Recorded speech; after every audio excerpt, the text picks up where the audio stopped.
Kayo po ba mga bossing ko ay napapansin po ninyo na ang tagal-tagal ninyo pong kumayod or lahat na po inirakit po ninyo pero isang kembot lamang ay ubos kaagad ang kaperahan?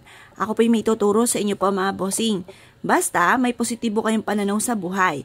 Kapag ginawa nyo po ito, i-mindset nyo na kayo po ay magiging matagumpay at mas magiging magaan ang daloy ng swerte kailanman hindi na kayo maubusan ng pera. Pero syempre mga bossing ko, sangkap lamang po to para tayo ay maging matagumpay. Ang numero 1 po niyan, kung ang gusto nyong tagumpay ay may kaugnayan sa pera, kailangan double time sa pagkayod. At sipag at tiyaga lang talaga mga bossing. Wala naman po mga bossing ko na isang kembot lamang ay magkakaroon ka na napakaraming pera. Pwera na lamang kung nananalo ka ng jackpot or mananalo ka ng jackpot. Pwera lamang kung gano'n ang pangyayari. Pero yan po talaga, kailangan mo magtiyaga, magsipag mga bossing. Ngayon po mga bossing, para may patunguhan ng ating kasipagan, subukan nyo po ito. Kailangan natin ng bulak mga bossing ko at ganoon din po ang isang butil ng bawang. Pagsasamahin lang po natin siya. Tapos harap po kayo sa may silangan na 6:30 or kaya po ay alas 7. I-wish nyo po dito na sa pamamagitan nito ay magtutuloy-tuloy na ang pasok na swerte at kailanman na hindi na kayo mamumblema tungkol sa usapin ng pera.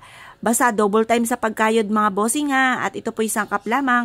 Huwag nyo itong aasahan mga bossing. Kaya tayo gagawa ng ganito para magkaroon tayo ng proteksyon. Hindi po tayo malasin para may patunguhan ang ating kasipagan. Kasi may mga pagkakataon kapag wala kang proteksyon, tanggap ka lang ng tanggap na mga kamalasan, walang humaharang mga bossing. Kaya minsan mapapansin ninyo, ano ba to? Ang sipag-sipag ko naman pero lagi na lamang walang pera. Bakit ganito ubos ng ubos? Ngayon pa mga bossing, para hindi maubos, bukod sa sipag at tiyaga, pananalig sa mahal na Panginoon ay sabayan nyo ng gantong mga pamamaraan. At syempre, kakausapin nyo rin ang pera mga bossing. Pero sa isipan nyo lang, huwag nyo nang ibubukas sa bibig nyo at baka may makarinig sa inyo isipin luko-luko kayo mga bossing. Ngayon po, sasabihin nyo po, halimbawa, bumili ka, o manang, ito po bayad. Sasabihin nyo sa isipan nyo, babalik ka kaagad. May mga dumarating na pagkakataon na hindi nyo inaasahan, na may mga dumarating na pera sa inyo. Halimbawa, o kumatok si nanay or kaya kumatok yung kapatid ninyo, o ako ay nakabenta ng ganito, o ito balato ko sa iyo. Or kaya po biglang naglalakad ka natsyempohan na tripan mo na tumaya. Tapos, nung makalipas na mga tanghalian nalaman nyo ang tumama, yung pala'y tumama na pala kayo. Yung mga ganun mga bossing.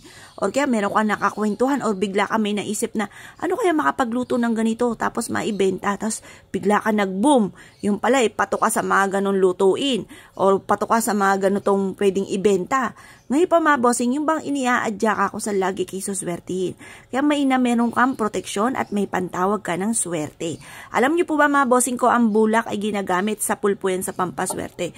Dati hindi ko po ito alam. Tapos biglang pumunta ako sa kapatid ko, naglalagay pala siya ng bulak at saka barya.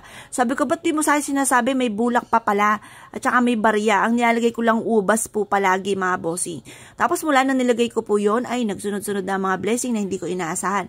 Hanggang dumami ang mga nakasabit sa aming pintuan mga bossing. Pantawag ng swerte, maging ang usapin mga bossing ko, lalo na ang bawang. Kagaya po niyan, tanan! Sa aking pintana mga bossing, may bawang ako na mahaba mga bossing at ang dami ko mga sabit-sabit na mga horseshoe. Ayan po, may horseshoe, bawang pumuli, pulang ribbon, ganoon din ang oranges, at marami pang iba mga bossing.